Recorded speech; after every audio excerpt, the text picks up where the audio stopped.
There's a moment when you're drawing with ink, when it pools slightly at the beginning of a line maybe, or the nib itself catches the paper and wobbles off course. And rather than fix it, you leave it, because something in that imperfection has more feeling than a perfect line ever could.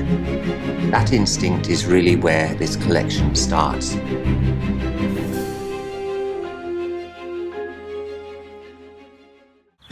The Drawing Room collection is our latest release, and it's one I've wanted to make for a long time. It's made up of 5 designs in both wallpaper and fabric, all drawn by hand in pen and ink, and all kind of loosely rooted in the decorative traditions of the 18th century. But it's not about reproducing history, it's a conversation with it about craft and the practice of making. The starting point, or the initial inspiration I had, was from a book, an archive of fabric swatches from around 1750. Florals, checks, stripes. What struck me wasn't just the patterns, it was something about their quality. The colours are faded, the weaves have a kind of papery delicacy. The fabrics look soft, as though the print or dye has slowly settled into the surface over the years. And I kept asking myself, how can I carry that feeling forward in a series of new designs? And the answer for me was to go back to drawing, to the same pen and ink technique that I launched Quercus Co with back in 2012. Over the years, people have always responded really well to that sketchy, imperfect quality of that first collection. There's something about a hand-drawn line, I think, that brings warmth into a space in a way that precision simply cannot. So this collection is really a refinement of that idea. Hand-drawn patterns transferred carefully into print on paper and cloth so that the softness and irregularity of the line is preserved all the way through. The 18th century drawing room wasn't just a place for entertaining, it was a place for making, for drawing, for conversation, creative work woven into everyday life. That spirit of craft and quiet production feels incredibly inspiring to me, and it's this that I wanted these designs to convey in a fresh and contemporary fashion.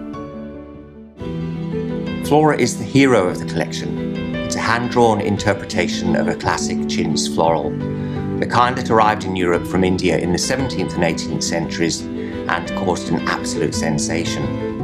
Exotic blooms, fruiting branches and trailing vines. But here I've drawn it quite loosely, with soft inky outlines that very much take the formality out of it. I like to think it feels lived in, familiar, loved, like something that always belonged in your home.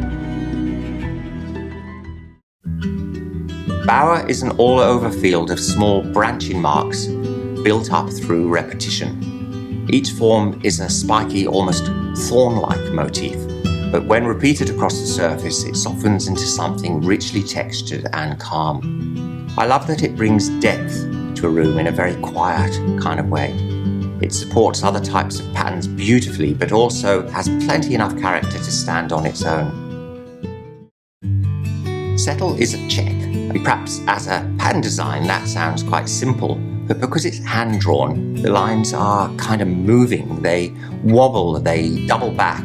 There's a rhythm to it that feels innately human. It's inspired by hand-loomed check fabrics where irregularities in thread and tension gave the cloth its warmth and its softness.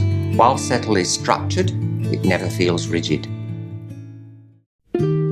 Stitch is probably the most understated design in the collection. A fine vertical stripe with small horizontal marks that give it the appearance of hand-worked stitches. More specifically, an embroidery style called feather or fly stitch. From a distance it reads as a simple stripe, but as you get closer the detail reveals itself. It's rooted in practical 18th century textiles, linens, ticking, everyday cloth, but it feels contemporary in its simplicity. And then there's Meander. This is the most playful of the 5 patterns. I've drawn on the style of Rococo. I love its movement, its lightness, its kind of sense of flow. Scratchy and sketchy serrated leaves are winding through a zigzag structure of vertical vines.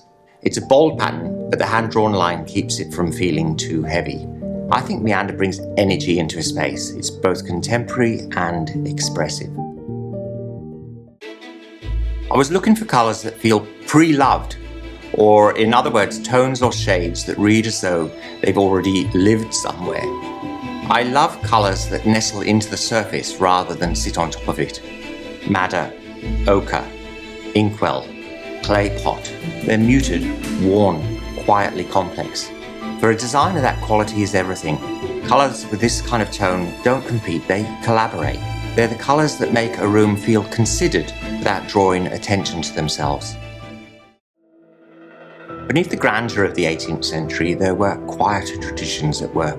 Patterns that weren't about making statements. They came from practice, from repetition, from usefulness, from making something both beautiful and functional. And that's really what I wanted from this collection of wallpaper and fabric. Not something that announces itself, but something that deepens a space. And from when it's first installed, something that is already part of a room's character and its sense of place.